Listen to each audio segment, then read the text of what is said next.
भगवान श्री राम जन्मभूमि अयोध्या में tourist guide के रूप में काम करने वाले अभिषेक सावंत ने अयोध्या से रामेश्वरम तक साइकिल से यात्रा शुरू की है। श्री राम वन पथ गमन मार्ग में आने वाले तीर्थ स्थलों सहित स्वयं के बारे में जानकारी देते हुए अभिषेक सावंत द्वारा बताया गया कि अयोध्या में टूरिस्ट गाइड के रूप में काम करता हूँ और Ayodhya tourist guide welfare association का अध्यक्ष भी हूँ।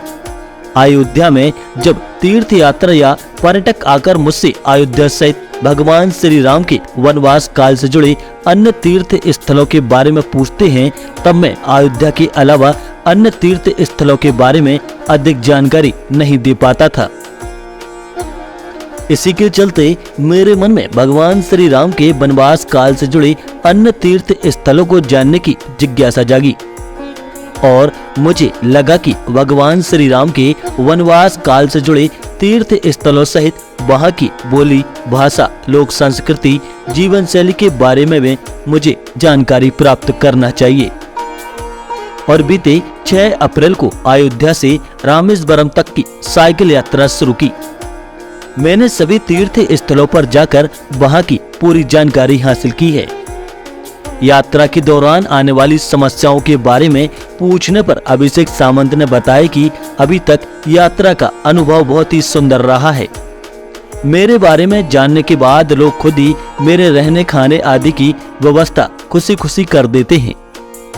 इसके अलावा लोग मेरी यात्रा की लंबाई और जरूरतों को समझकर आर्थिक मदद भी अपनी इच्छा से करते हैं।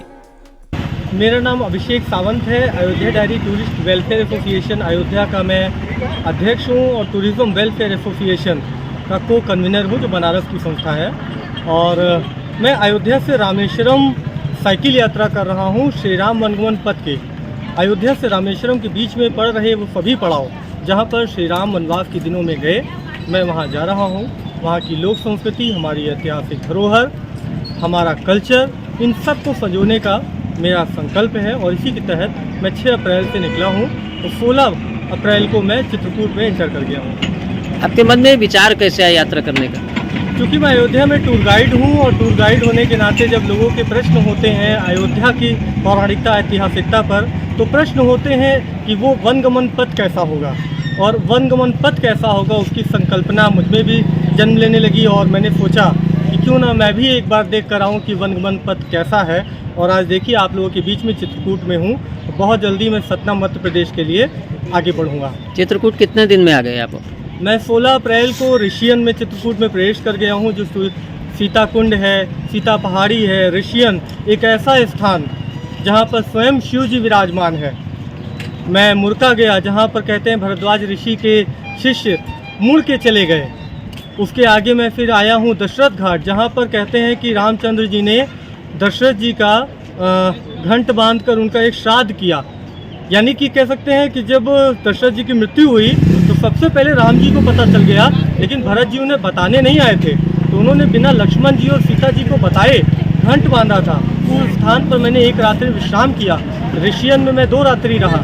जिस भी पौराणिक स्थलों पर जा रहा हूँ वहाँ लगभग 1 से 2 रात्रि रुक रहा हूँ। वहाँ के बारे में पूरी ब्रीफिंग लेता हूँ।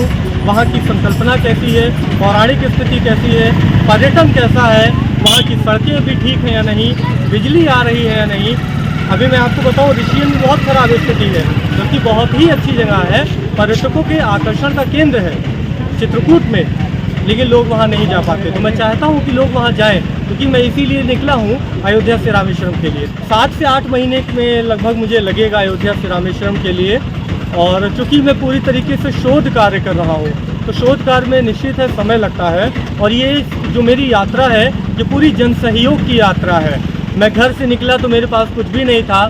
साइकिल, बैग, जूते, कपड़े सब कुछ लोगों ने दिया। और अब जो समर्थन है कि मैं जहाँ भी जाता हूँ वो लोग अपना द्वार मेरे लिए खोल देते हैं, भोजन मुझे उपलब्ध हो जाता है, मुझे कुछ भी कहीं खरीदना नहीं पड़ता, किसी से मांगना नहीं पड़ता।